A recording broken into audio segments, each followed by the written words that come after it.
ఇక ఉద్యోగస్తుల పరిస్థితి అయితే పాపం నిన్న రాత్రి 12 కూడా ఒక ఉద్యోగ సంఘానికి సంబంధించిన నాయకుడు నాకు ఫోన్ చేశాడు. ఎందుకంటే వాళ్ళు సమ్మెకు నోటీస్ ఇచ్చింది. సరే వాళ్ళని బుద్ధిగరిచ్చి బతిమాలి అది చేసి సమ్మె విరమింపజేశారు. అయినా కూడా సరే ప్రభుత్వం వచ్చి 7 ఏడాదిన్నర అయింది, మనం సమయం ఇవ్వాలా, వాళ్ళు మాతో పిలిచి మాట్లాడింది కాబట్టి వాళ్ళకి కొంత సమయం ఇద్దాం అని వాళ్ళు భావించి వాళ్ళు ముఖ్యమంత్రి గారి మీద నమ్మకం పెట్టుకుంటే నిన్న జరిగింది ఏందయ్యా, 18 నెలలైంది పిఆర్సీ ప్రస్తావన లేదు. కేసీఆర్ గారి హయాంలో ప్రభుత్వ ఉద్యోగుల యొక్క జీతాలు ఏ రకంగా పెరిగినాయి? అసలు జీతాలే లేనటువంటి వాళ్ళకి జీతాలు వచ్చినాయి, తక్కువ జీతాలు ఉన్నటువంటి వాళ్ళకి ఎక్కువ జీతాలు వచ్చినాయి. ఒకానొక సందర్భంలో ఇంత జీతాలు అవసరమా అనేటువంటి చర్చ కూడా జరిగింది, వాస్తవం కాదని నేను అడుగుతున్నా. కానీ ఈరోజు ప్రభుత్వ ఉద్యోగులకు హక్కుగా రావాల్సినటువంటి పిఆర్సీ యొక్క ప్రస్తావన లేదు. నిన్న చర్చ దాని ఊసు లేదు. పోనీ డిఏలు 6 డిఏలు పెండింగ్లో ఉన్నాయి. ఇప్పుడు ఈ జూలై 1 వస్తే 6 డిఏలు పెండింగ్లో ఉంటే 2 డిఏలు ఇస్తున్నామని చెప్పి దాంట్లో 1 ఇప్పుడు ఇస్తామని చెప్పి ఉద్దరం వచ్చి ఇంత దుర్మార్గం ఉంటుందా? 2 ఇస్తున్నాము, ఇప్పుడు 1 ఇస్తాము, 6 నెలలకు ఇంకోటి ఇస్తాం. 6 నెలలకు అసలు నువ్వేది ఇచ్చేది నాకు అర్థం కాదు. ప్రొసీజర్ ప్రకారం ప్రతి 6 నెలలకు ఒక డిఏ రావాలి. అంటే 6 నెలలకు ఒకసారి పాలన జరుగుతుందా ఈ రాష్ట్రంలో? నిత్య పరిపాలన ఉండదా? నిన్న కేబినెట్ సమావేశం చూస్తే ప్రజా సమస్యలను దూరం చేయడానికి పాలన చేస్తున్నట్టుగా అనిపిస్తలేదు, ప్రజా వ్యతిరేకతను కప్పిపుచ్చడానికి పాలనకు డెంట్ తీయడానికి వీళ్ళు పాలన చేస్తున్నట్టుగా అనిపించింది. కానీ నిన్న కేబినెట్ సమావేశం తర్వాత పాలనకు డెంటింగ్ జరగలేదండి, ఇంకా సొట్టు పోయింది ఆ పాలన. ప్రజలకు నమ్మకం పోయింది. కనీసం 3 డిఏలు 4 డిఏలు ఇస్తారనుకుంటే ఊసురు అనుకుంటే 1 డిఏ ఇచ్చింది. మీరు ఆలోచించి 6 డిఏలు అంటే సగటున ఒక 5,000 ఒక డిఏ అనుకున్నా కూడా 30,000 రూపాయలు వస్తాయేమో మాకు అని చెప్పేసి ఉద్యోగస్తులు భావించారు. పరిపాలనలో కీలక భాగస్వాములండి ఉద్యోగస్తులు. ఉద్యమం చేస్తే రాష్ట్రం వచ్చింది. మనం వాస్తవం అది.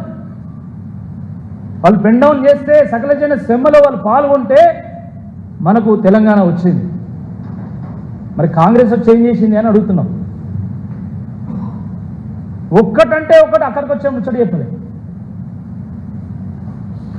వానాకాలం వచ్చింది, విత్తనాలు వేసే సీజన్, నాట్లు వేసే సీజన్. కానీ స్వయంగా తుమ్మల నాగేశ్వరరావు గారు మంత్రి గారు చెప్తున్నారు ఎరువుల కోసం క్యూ పడుతున్నారని. కేసీఆర్ గారు ఉన్నప్పుడు ఎక్కడన్నా ఎరువుల కోసం క్యూ పట్టిందా? మరి ఇప్పుడు ఎందుకు క్యూ పడుతున్నారు? మీ పాలన ఏమైనట్టు? మీ పాలన పడకెక్కలే, పాడెక్కింది, అయిపోయింది మొత్తం. అసలు పాలన ఉన్నదా లేదా అన్నట్టు అయిపోయింది. వచ్చే కరెంటు వాయే, వచ్చే నీళ్లు వాయే, వచ్చే ఎరువులు కూడా వాయే, వచ్చే రైతు బంధు వాయే. ఏం పెట్టి ఉద్ధరిస్తారు మీరు రైతులను? సంక్షోభం నుండి కేసీఆర్ గారు వ్యవసాయాన్ని గట్టెక్కిస్తే ఈరోజు మీరు మళ్ళీ వ్యవసాయాన్ని సంక్షోభంలో నెట్టేటువంటి ఒక ప్రయత్నం చేస్తూ ఉన్నారు. ఇది వాస్తవం కాదా అని చెప్పి ఈ సందర్భంగా మేము అడుగుతా ఉన్నాం.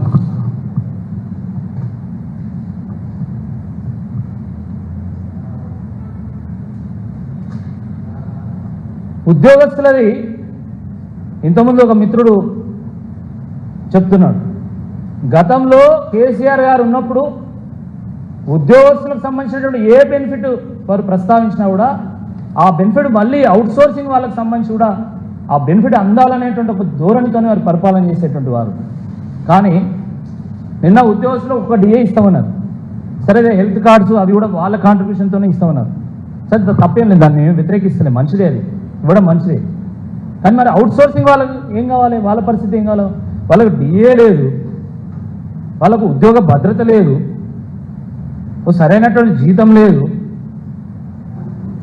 వాళ్ళకు ప్రమోషన్ లేవు, ఏమీ లేవు వాళ్ళకి.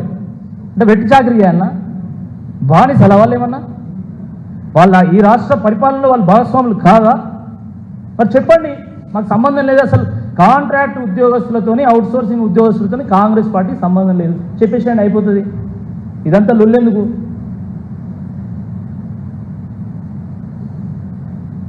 కాబట్టి ఈ రాష్ట్ర మంత్రివర్గం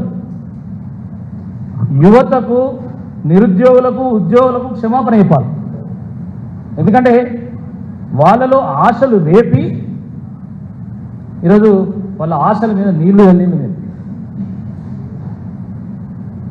మామూలుగా మంత్రులు అంటే అభివృద్ధి మీద పోటీ పడాలి, కానీ వీళ్ళు పర్సంటేజ్ల మీద పోటీ పడి ఒక్కొక్కరు ఒక్కొక్క ప్రైవేట్ కార్యాలయం ఓపెన్ చేసి దందా చేస్తారు. ఎవరు దుకాణం వాళ్ళది కాంగ్రెస్ పార్టీలో.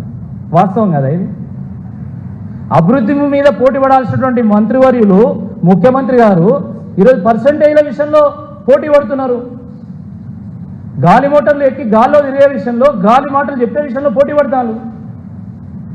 కాదంటారా? ఇది పర్సంటేజ్ల పాలన కాదు, ఇది ప్రజాపాలన కాదు, పర్సంటేజ్ల పాలన అయిపోయింది. ఈ మంత్రివర్గం ఎట్లున్నదంటే పుచ్చిపోయిన గుంజలతో పందిరేస్తే ఎట్లుంటుందో గట్లున్నది. ఇక అటువంటి మంత్రివర్గం నుంచి ఏం ఎక్స్పెక్ట్ చేస్తాం మనం?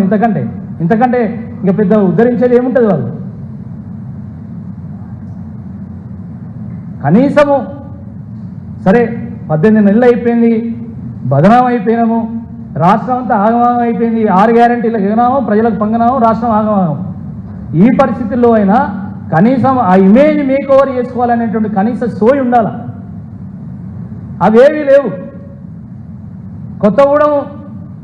కొత్తగూడెంలో ఉన్నటువంటి ఎర్త్ సైన్సెస్ యూనివర్సిటీకి మన్మోహన్ సింగ్ గారు పేరు పెడతారట. మొన్నదాక తెలంగాణ సోనియా గాంధీ ఇచ్చిందనే ప్రచారం ఒకటే దంచు. ఇప్పుడు కొత్తగా మన్మోహన్ సింగ్ దేశానికి ప్రధానమంత్రి అని వాళ్ళు మళ్ళీ గుర్తు చేశారు. అసలు తెలంగాణ అస్తిత్వంతో సంబంధం లేనటువంటి వాళ్ళ ఆనవాళ్లను తెలంగాణలో పెట్టాలని కంకణం కట్టుకున్నట్టున్నారు కాంగ్రెస్ పార్టీ నాయకులు.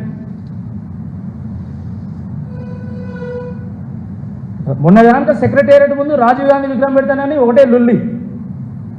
ఇప్పుడు మళ్ళీ ఈ నిర్ణయం. ఏం తెలంగాణ యోధులు లేరా? తెలంగాణ అస్తిత్వం కోసం కొట్టిలాడినటువంటి వీరులు లేరా తెలంగాణలో? వాళ్ళ పేర్లు పెట్టచ్చు కదా. ఎన్నడూ మన్మోహన్ సింగ్ గారి పేరు కూడా ప్రస్తావన అయినటువంటి కాంగ్రెస్ పార్టీ నాయకులు ఈరోజు ఎందుకు చేస్తున్నారు అంటే అధిష్టానం వాళ్ళని ప్రసన్నం చేసుకొని వాళ్ళ సీట్లు కాపాడుకోవడానికి ఈ ప్రయత్నం. మన్మోహన్ సింగ్ గారి మీద ప్రేమ లేదు, కేవలం అధిష్టానాన్ని ప్రసన్నం చేసుకోవడానికి, వాళ్ళ సీటు కాపాడుకోవడానికి ఈ ప్రయత్నం చేస్తుంది. కానీ ప్రజలను ప్రసన్నం చేసుకోవాలనే ఆలోచన లేదు. ఉంటే ఈ రకంగా చేస్తారా మీరు? మీరు చేసేది జియో 46 గురించి ప్రస్తావన లేదు, జియో 29 గురించి ప్రస్తావన లేదు, ఆశా వర్కర్ల గురించి ప్రస్తావన లేదు, అంగన్వాడీ వర్కర్స్ గురించి ప్రస్తావన లేదు. ఒక చిన్నదండి, ఎవరికో రిటైర్మెంట్ బెనిఫిట్ కింద 2 లక్షలు ఇస్తాం. అది మంత్రివర్గం కూర్చొని గంటల పాటు సమావేశం పెట్టి మీరు చర్చించాలా? ఒక అధికారి ఎవరో ఒక జీవో ఇస్తాడు, దానికి క్యాబినెట్ సమావేశం పెట్టి మేము 2 లక్షలు ఇస్తాను. ఇచ్చిన చెక్కులు చెల్తలేవు. ఒక చెల్లని రూపాయి అయిపోయింది మీ ప్రభుత్వం, పేలని తుపాకీ అయిపోయింది మీ ప్రభుత్వం. ఇంకా మళ్ళీ మీరు ఇవన్నీ పెట్టడము చాలా దుర్మార్గంగా ఉంది. కాబట్టి ఈ సందర్భంగా జూన్ 2 రోజు కనీసం ఉద్యోగస్తులకు సంబంధించి కానీ, నిరుద్యోగ యువతకు సంబంధించి కానీ ఒక్క ప్రస్తావన కూడా చేయనందుకు, లేదా నిన్న క్యాబినెట్ సమావేశంలో కూడా కనీసం యువతకు సంబంధించినటువంటి విషయం కానీ, నిరుద్యోగులకు సంబంధించినటువంటి విషయం కానీ, ఉద్యోగస్తులకు సంబంధించినటువంటి ఒక విషయం కానీ ప్రస్తావన చేయనందుకు, వాళ్ళ ఆశల మీద నీళ్లు జల్లినందుకు, మీరు ఇచ్చినటువంటి మాటను తప్పినందుకు వెంటనే క్షమాపణ చెప్పాల్సిందిగా ఈ సందర్భంగా మేము కోరుతున్నాము. క్యాలెండర్ మీద కాలయాపన చేసినటువంటి బట్టి విక్రమార్క గారు తప్పకుండా దీనికి సమాధానం చెప్పాలి. అసెంబ్లీలో వారే జాబ్ క్యాలెండర్ని ప్రవేశపెట్టిండు. మైసూర్ బజ్జీలో మైసూర్ లేకపోయినా బజ్జీ ఉంటుంది, బొంబాయి రవ్వలో బొంబాయి లేకపోయినా రవ్వ అయినా ఉంటుంది. కానీ జాబ్ క్యాలెండర్లో జాబ్ లేదు, క్యాలెండర్ లేదు, అలా ఏదీ లేదు. ఇక ఆయన వచ్చి బట్టి విక్రమార్క గారు ఆయన ప్రవేశపెడతాడు. ఇదే పెద్ద ఉద్ధరించినట్టు.